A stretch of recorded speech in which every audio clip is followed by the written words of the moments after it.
Hello everyone, मैं विकास मिश्रा आज की क्लास में आप सभी का स्वागत करता हूं। आज से हम 2024 अंसाल पेपर 2024 सेट नंबर 1 से शुरू करेंगे, जिसमें आप लोग जानते होंगे कि हाई स्कूल परीक्षा में 3 घंटे 15 मिनट का समय आप लोगों को मिलता है।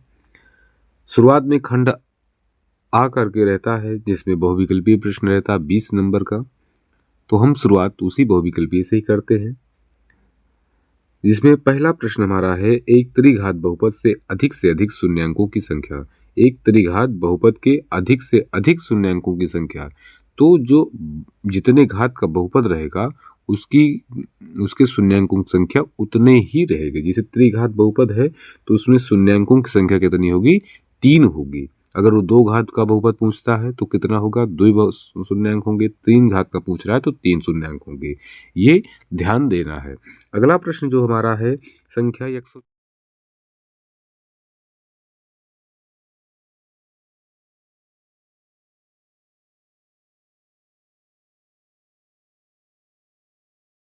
ये आप लोग बहुत पहले से पढ़ते आ रहे हैं।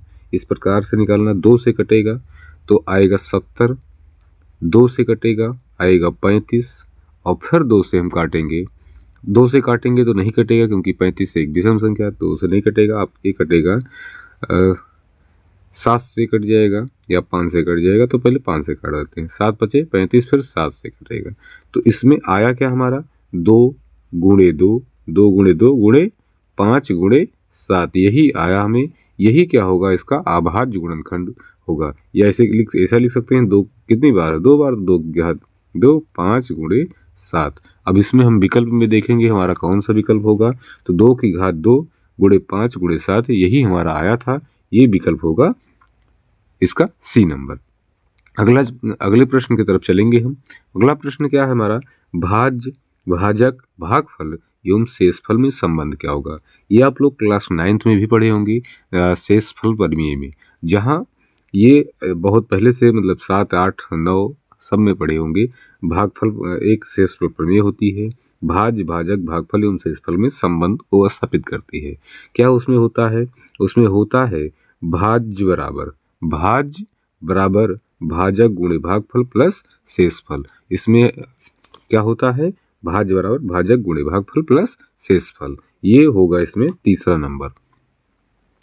अगला जो प्रश्न है 4 नंबर, रैखिक समीकरण x + 2y + 5 = 0 तथा 3x - 6y + 1 = 0 के युग्म का हल होगा। पहला विकल्प है अद्वितीय, दूसरा है 2, तीसरा है अपरिमित रूप से नेक, और चौथा है उपयुक्त में से कोई नहीं। दिया गया समीकरण x + 2y + 5 = 0, और दूसरा समीकरण दिया गया है 3x - 3x - 6y और प्लस का 1 = 0। ये जानते होंगे, ये a है, ये b है, ये c है। इसे ये b और c। तो अब इसका अगर लिखेंगे, ये a1 है, ये b1 है, ये c1 है, ये a2 है, ये b2 है, ये c2 है। तो a1 का मान कितना है? 1 है, नहीं है। और b1 का मान 2, c1 का मान 5 और a2 का मान क्या है? -3। हम अब उसके आवेश को ध्यान में रखते हैं। तो ये मतलब चिन्ह को देखेंगे तो 3 हो गया। b2 कितना है? -6 है। c2 कितना है? 1 है। अब इस पे रखेंगे a1/a2, b1/b2, c1/c2। इस संबंध में रखेंगे हम। मान बराबर रख के सकते हैं। तो a1 का मान कितना है? 1/-3, ये है 2/-6, ये है 5/1। ये तो 1/-3 ही रह जाएगा, बराबर ये कट जाएगा, आएगा 1/-3। ये तो बराबर है, लेकिन ये जो है 5 के बराबर नहीं होगा। मतलब ये स्थित 2 तो बराबर है, लेकिन तीसरा बराबर नहीं है। तो ये स्थिति क्या होती है? इसमें होता है समांतर रेखाएं बनती। कौन सी? समांतर रेखा बनती है। अनेक मतलब उसमें कोई हल नहीं होता है। तो अब इसमें विकल्प में देखेंगे, अद्वितीय हल 2 हल, अपरिमित रूप से अनेक हल, उपयुक्त में कोई नहीं। तो ये हमारा विकल्प कौन सा हो जाएगा? उपयुक्त में कोई नहीं। क्यों? क्योंकि इसमें अद्वितीय मतलब वो हल होगा। दो मतलब दो हल है, अपरिमित रूप अनेक हल हो सकता है, लेकिन हमारा जो संबंध आया था वो समांतर रेखा का था। समांतर रेखा मतलब जब ये ऐसी दो रेखाएं जो एक दूसरे को कभी न काटें वो समांतर, तो जब एक दूसरे को काटेंगे नहीं कभी तो उसमें कोई हल नहीं होगा। अगला सवाल जो है हमारा, समांतर श्रेणी -5 -1 3 7 का सर्वांतर होगा। सर्वांतर मतलब डी ज्ञात करना है, सर्वांतर। तो डी ज्ञात करने के लिए हमने फार्मूला, जैसे डी ज्ञात करना होता है तो A2 - A1 A3 - A2, मतलब अधिक वाले पद से पहले वाले पद को घटा देते हैं। जैसे इसमें ये ये A1 है, ये A2 है, ये A3 है, ये A4 है। तो A2 में से A1 घटाना है तो -1 में से -5 घटेगा तो माइनस माइनस हो जाएगा प्लस, और इधर रखेंगे 3 - 1 तो ये हो जाएगा प्लस का 1 घटा, ये 5 में से 1 जाएगा, आएगा प्लस का 4 और 3 1 4, मतलब इसका सर्वांतर क्या आया, डी क्या आया, 4 आ गया। तो इसमें विकल्प में देखो डी है 4। अब अगला जो प्रश्न है हमारा 6 नंबर, द्विघात समीकरण ax² + bx + c = 0 का विविधकर, विविधकर का मतलब जो हुआ विविधकर ज्ञात करना, डी कैपिटल डी ज्ञात बताना है। विविधकर का फार्मूला आप लोग को पता होगा, जैसे ax² + bx + c = 0 है तो क्या इसमें हो जाएगा b² प्लस, इसमें आएगा b²। अब पहले देखो वैसे विकल्प देख लेते हैं, पहला क्या है, b² - 2ac, b² + 4ac है, b² - 4ac, तो ये होगा b² - 4ac। ये फार्मूला होता है डी बराबर, कैपिटल डी बराबर फार्मूला होता है b² - 4ac, ये फार्मूला होता है, विविधकर का फार्मूला है ये। अब हम चलेंगे अगले प्रश्न की तरफ। सवाल नंबर हमारा है 7। दो बिंदुओं 2,3 और 4,1 के बीच की दूरी, जब हम बीच की दूरी ज्ञात करने के लिए हमें सवाल में कहे तो फार्मूला हमको याद हो जाना चाहिए। कौन सा, बीच की दूरी के लिए फार्मूला हमने बताया था डी बराबर, स्मॉल डी बराबर x2 - x1 का होल स्क्वायर और प्लस y2 - y1 का होल स्क्वायर। ये फार्मूला हमने आपको बताया था। तो अब इसमें जो है, पहले तो दिया गया था 2 3 और दूसरा दिया गया था 4 और 1, ये दो पॉइंट थे, इनके बीच दूरी बताना था। ये है x1, ये है x2, ये है मतलब ये है y1 x1 y1, ये है x2, ये है y1 y2 है ना, x1 y1 x2 y2 ये हमें दिया गया है। तो अब हमें कुछ करना नहीं, सवाल में केवल मान रख देना है। डी बराबर हो जाएगा क्या, रूट, जहाँ x1 है वहाँ मान रख, x2 का मान कितना है 4 माइनस x1 का मान क्या है 2 होल स्क्वायर प्लस y2 का मान 1 y1 का मान 3 होल स्क्वायर। आएगा क्या, 4 में से 2 घटाओगे 2 आएगा, 2 का स्क्वायर, एक ये 3 में से 1 जाएगा, माइनस का 2 का स्क्वायर, चलो 2 दूना 2 का स्क्वायर कितना हो जाएगा 4, 2 का स्क्वायर कितना हो जाएगा, ये तो माइनस काम खत्म हो जाएगा ना क्योंकि सम संख्या घात पे है, तो ये हो जाएगा 4। आएगा कितना, √8, कितना आएगा √8। अब इसको √8 को देखो विकल्प में हमारे है कि नहीं है √8, तो हमारे विकल्प में कहीं √8 है नहीं, तो हम √8 को देखो इसे रूट लगाए रखो, इसको 2 × 2 × 2 इसे लिख सकते हैं ना। और ये वर्ग है, वर्गमूल ज्ञात कर, ये मतलब 2 का जोड़ा बना तो एक जोड़ा निकल आएगा, बचेगा क्या, एक अंदर बचा रहेगा, ये हो जाएगा हमारा आंसर। तो हमारे विकल्प में कौन सा है, बी नंबर, विकल्प में कौन सा है, बी नंबर। सवाल समझ में आया होगा आशा करते हैं। अगला जो प्रश्न है हमारा क्या कह रहा है, यद द्विघात समीकरण 3x²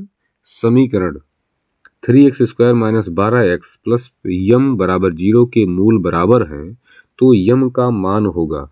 मतलब इसमें मूल बराबर हैं, यम का मान बताना है। द्विघात समीकरण अगर जब कहता है ऐसा कि मूल समान है, मूल वास्तविक तथा समान है, ऐसा कहता है तो मतलब ये डी क्या है? विभेद कर।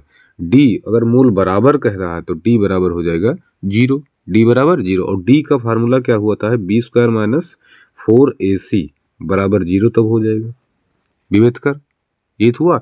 अब इसमें हमें समीकरण में क्या दिया था?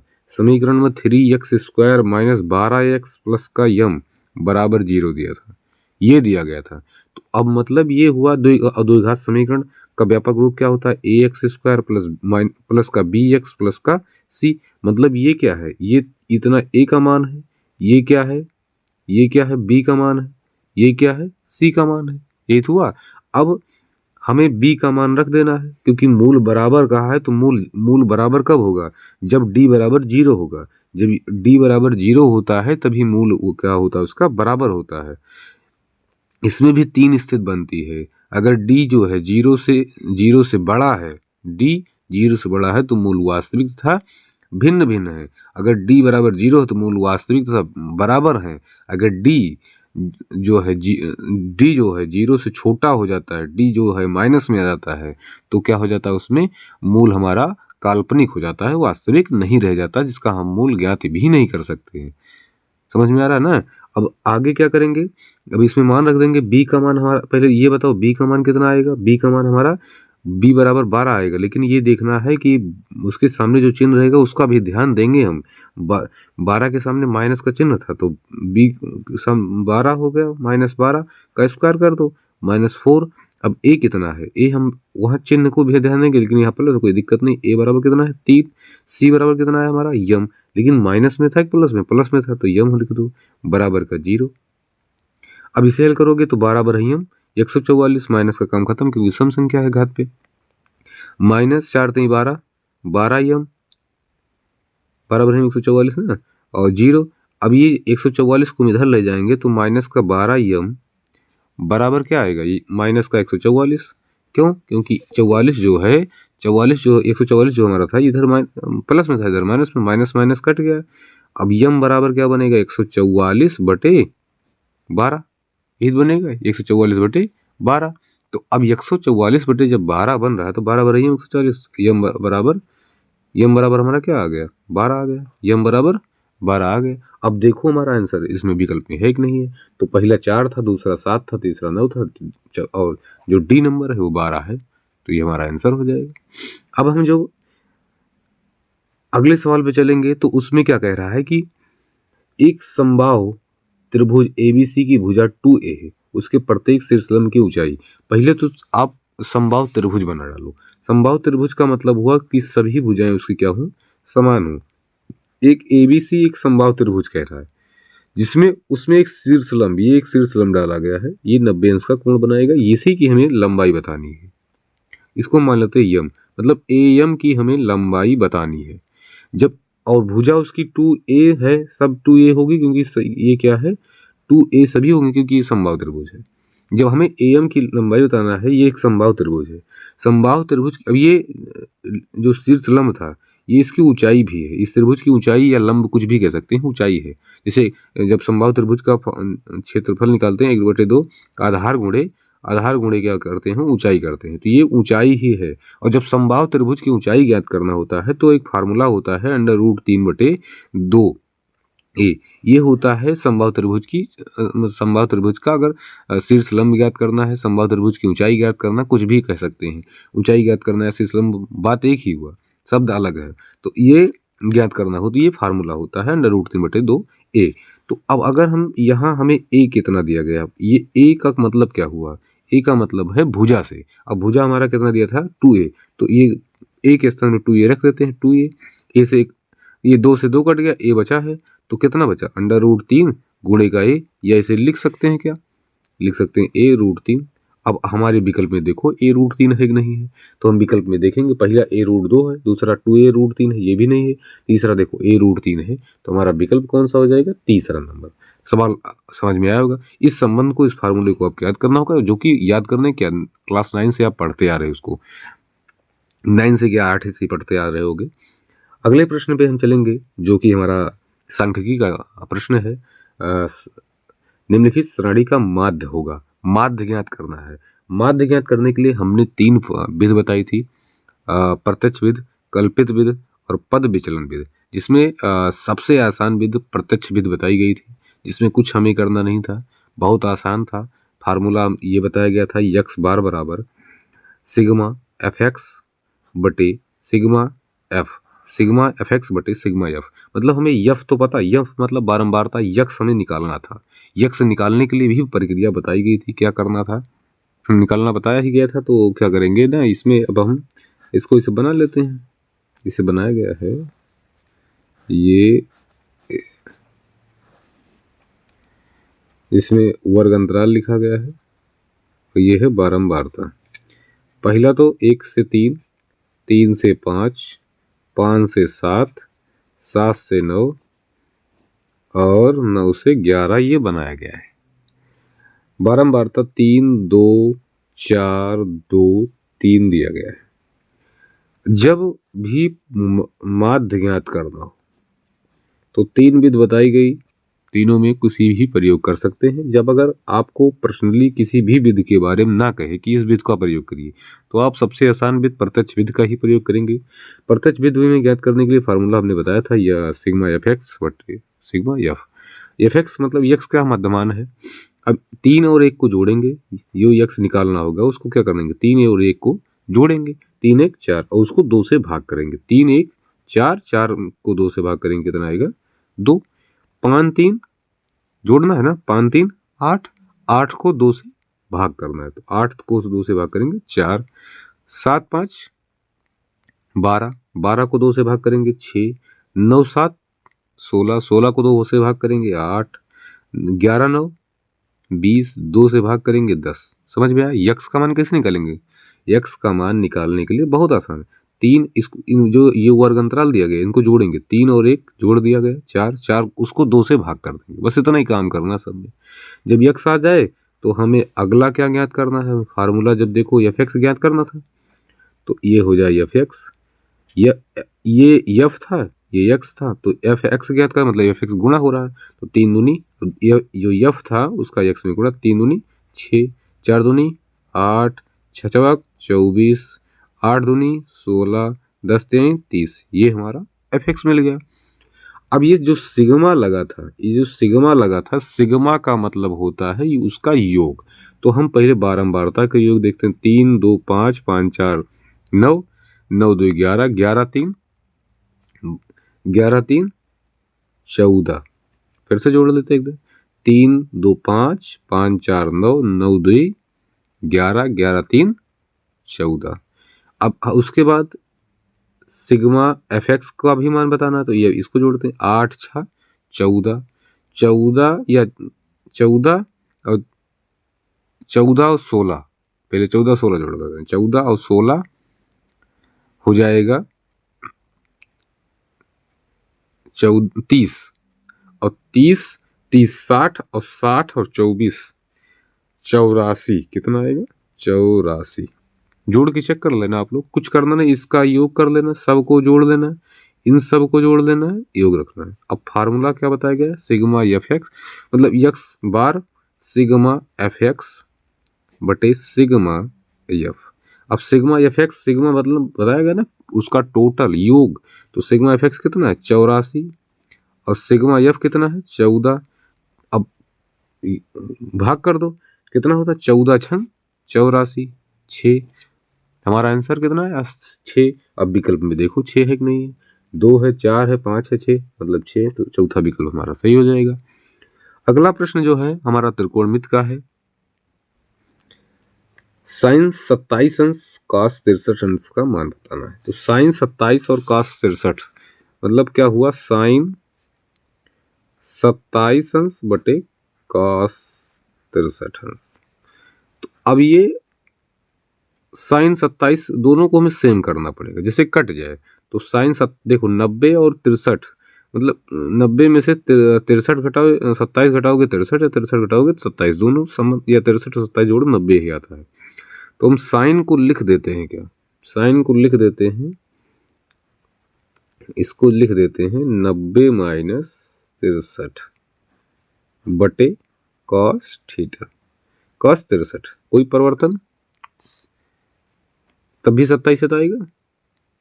अब साइन 90 माइनस थीटा बराबर होता क्या है?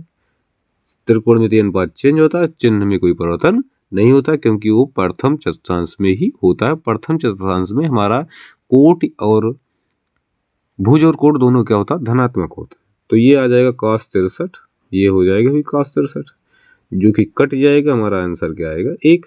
अब विकल्प में देखो आंसर 1, पहला नंबर आंसर हमारा 1। अब हम चलते हैं अगले प्रश्न की तरफ, सवाल नंबर 12, जो कह रहा है कि cos a बराबर √3/2, तो sin 2a cos a बराबर √3/2। तो अब हमें इसमें sin 2a का मान बताना है, मतलब a मिल जाए हमें तभी 2a मिलेगा, तभी sin का मिलेगा। तो cos a इसे रहने देते हैं, और cos जो है ये cos √3/2 जो है cos कितने अंश का मान है? cos 30 अंश का मान है। ये cos से cos कट जाएगा, a बराबर क्या आएगा? 30। a बराबर 30। जब a बराबर 30 हमें मिल गया तो हम इसमें मान रख देते हैं, तो sin 2 गुणे 30, साइन कितना आ जाएगा? 60। और साइन 60 का मान जानते होंगे आप लोग, क्या होता है? √3/2। हमारा विकल्प नंबर इसमें कौन सा होगा? चौथा। विकल्प नंबर कौन सा? चौथा। अगला जो प्रश्न है वो भी त्रिकोणमितीय से है। प्रश्न में क्या कह रहा है कि 1 + tan² a बटे 1 + cot² a का मान क्या होगा? 1 + tan² a का और 1 + cot² a का मान क्या होगा? तो 1 + tan² a का मान जो होता है क्या होता है? इसको हम लिख सकते हैं sec² a। ये जो होता है ये एक सर्व संख्या जो है उसी का प्रयोग है। 1 + cot² का मतलब हुआ कि ये है cosec² का, cosec² a, क्योंकि वही होता है इसका मान। 1 + tan² a बराबर होता है sec² a, और इसका 1 + cot² a का होता है cosec² a, यही होता है। अब इसको हल कर लेते हैं। sec को हम लिख सकते हैं 1/cos², याद भी करने की आवश्यकता नहीं है, बताया गया। अगर यस है तो c से संबंध, तो cos से संबंध। अगर c है तो किससे हो जाएगा? यस से मतलब, तो ये साइन से मतलब। अब इसको हल करेंगे, बताया गया 4 बटे में होता है तो इसका इस प्रकार गुणा हो जाता है, तो 1 बटे हो जाएगा cos² a, और ये साइन ऊपर चला जाएगा sin² a बटे 1।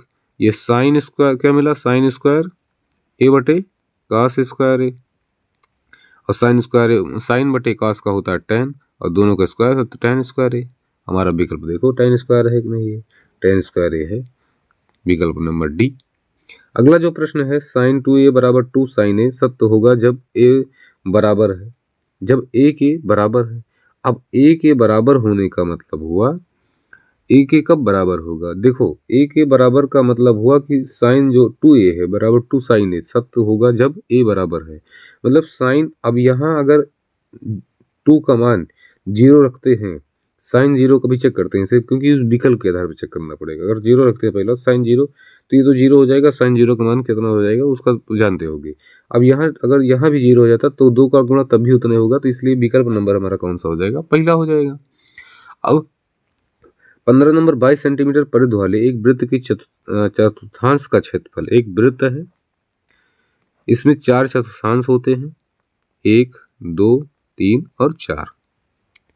अब इस वृत्त का जो इस वृत्त की परिध है 2πr, वृत्त की परिध 2πr दिया गया है हमें 22 सेंटीमीटर, ये कट जाएगा 11 आएगा, पाई r बराबर आ गया 11, और पाई का मान जानते हो कि आप लोग क्या रख सकते हो? 22/7 गुणे r बराबर 11, 11 दूना 22, तो 2/7 गुणे r बराबर 1, तो r बराबर 7/2, r बराबर 7/2। हल कर पाए ना इसको? 7 को इधर ले जाएंगे, 7/2।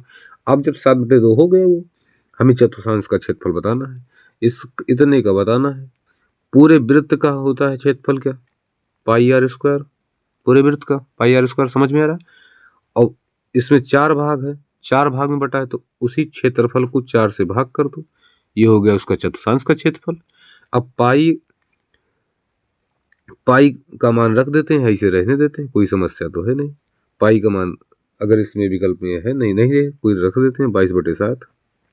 आर का मान 7/2 गुणे 7/2 उसकी स्क्वायर है बटे 4। ये हो जाएगा 7 से 7 कटा, 2 से 11 कटा, 11 7 77/2 पूरे 1/4। इसको हल करेंगे हम, क्या आएगा 77/2, इसको ऊपर ले जाएंगे तो 4/1, 2 से 2 कटा, नहीं रुक जाओ, ये हल करेंगे क्योंकि इसके बटे में हमारा 1 रहेगा, तो ये हो जाएगा 77/2 1/4। तो आएगा ये आंसर इसमें 77/4 दूनी 8, ये हमारा आंसर हो जाएगा। अब आप लोग ये जो यहाँ 1/, कर दे, क्योंकि देखो ये पूरे पहले बटे में था लेकिन इसके बटे में कुछ नहीं था, 1 लिख देंगे। ठीक, अब ये हो गया हमारा 77/8, हमारा विकल्प देखो होगा सी नंबर 77/8 सेंटीमीटर स्क्वायर, क्योंकि उसका क्षेत्रफल बताना था। जो अगला प्रश्न है, कह रहा कैप्सूल संयोजन है। कैप्सूल जो होता है, जैसे देखो ये कैप्सूल ऐसे बनता है,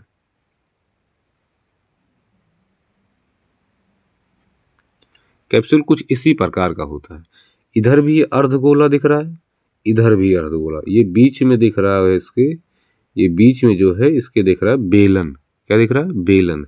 तो मतलब दो शंख का नहीं, वैसा नहीं है, शंख कोई मतलब है नहीं, शंख की आकृति इस प्रकार की बनती है। एक बेलन दो अर्धगोला, हाँ ये वाला हमारा एक बेलन है और 2 अर्धगोले हैं, विकल्प नंबर दूसरा। अगला जो प्रश्न है 17 नंबर, कह रहा है यदि कुछ आंकड़ों का माध्य तथा बहुलक क्रमशः 32 तथा 35 है तो उसका माध्यक होगा। देखो इसके लिए एक फार्मूला बताया गया है, बहुलक बराबर होता है 3 माध्यक -2 माध्य, ये होता है फार्मूला इसका। इन तीनों का संबंध का ये फार्मूला है, जो कि हमारे यूट्यूब पे पोस्ट पे मिल जाता है, आपको मिलेगा ये। अब इसमें जिसमें हमें माध्यक बताना है, बहुलक हमारा दिया गया है 35, माध्य था बहुलक, तो माध्य तो 32 है, बहुलक कितना है 35, और 3 गुणे इसको मान लेते हैं हम यक्स, और 2 गुणे माध्य कितना दिया गया 32, तो 35 बराबर ये माइनस, ये इधर लाओगे तो प्लस हो जाएगा, 32 दूना 66, ये प्लस हो जाएगा 64, 32 दूना 64 ये प्लस हो जाएगा इधर, क्योंकि इधर माइनस उधर लाओगे प्लस हो जाएगा 3x। अब 35, ये 64 और 35 जोड़ोगे तो 5 4 9 और 6 3 9 99 आएगा, 3x आ जाएगा। अब 3 से कटता है जानते होगे, तो यक्स बराबर 33, कितना x बराबर 33, कितना आएगा x बराबर 33, क्योंकि 3 त्रिका 9 3 त्रिका 9 33 आ जाएगा, x बराबर 33, विकल्प नंबर हमारा डी, विकल्प नंबर डी। अब हम अगले प्रश्न पे चलेंगे, निम्नलिखित बारंबारता सारणी का बहुलक वर्ग क्या होगा। तो इसमें बहुलक वर्ग बताना है। बहुलक वर्ग बताने के लिए क्या करना पड़ता है, बहुलक वर्ग बताना बहुत आसान है, क्योंकि बताया गया है कि बहुलक मतलब जिसे जो अधिक बार आए रहेगा वही उसका बहुलक होता है, जो अधिकतम बार आए, जैसे बारंबारता में जो 0 से 5 तक 8 लोग हैं, और 5 से 10 लोग तक का 7 लोग हैं, 10 से 15 तक का 18 लोग हैं, 15 से 20 तक का 19 लोग, 20 से 25 तक का 6। तो इसकी जो बहुलक होगा, मतलब बहुलक वर्ग जो होगा, जो अधिकतम, जिसकी बारंबारता अधिकतम होगी वही उसका बहुलक वर्ग होगा, तो ये होगा इसका बहुलक वर्ग। तो विकल्प नंबर 20 समझ में आया प्रश्न, कि जिस बहुलक वर्ग जब पूछेगा तो जिसकी बारंबारता सबसे अधिक होगी वही उसका बहुलक वर्ग होगा। तो बारंबारता ये सबसे अधिक है, क्योंकि 19 है सबसे बड़ी संख्या, 8 7 18 और 6 से सबसे बड़ी है 19, तो ये इसका बहुलक वर्ग हो जाएगा। जो संख्या जिसकी बारंबारता अधिक होगी वो बहुलक वर्ग होगा। तो 15 से 20 इसमें नंबर बी होगा हमारा आंसर। अगला प्रश्न जो है प्रायिकता से है। 2 पासों को एक साथ उछालने पर 2 पासों पर प्राप्त संख्याओं का योगफल 10 होने की प्रायिकता। तो जब 2 पासों को एक साथ उछाला जाता है तो 36 परिणाम आते हैं, क्योंकि 6 घातीय से हम ट्रिक से बनाए थे, तो 6 घातीय से ये 36 परिणाम आएंगे, क्योंकि 2 पासों तो 36 हो जाता है। 36 परिणाम आते हैं, जिसमें कह रहा योगफल 10 होने की प्रायिकता। 1 को पकड़ के रखो, 2 1 1 हो गया, 1 2 हो गया, 1 3 हो गया, 1 4 हो गया, 1 5 हो गया, 1 6 हो गया, ये बना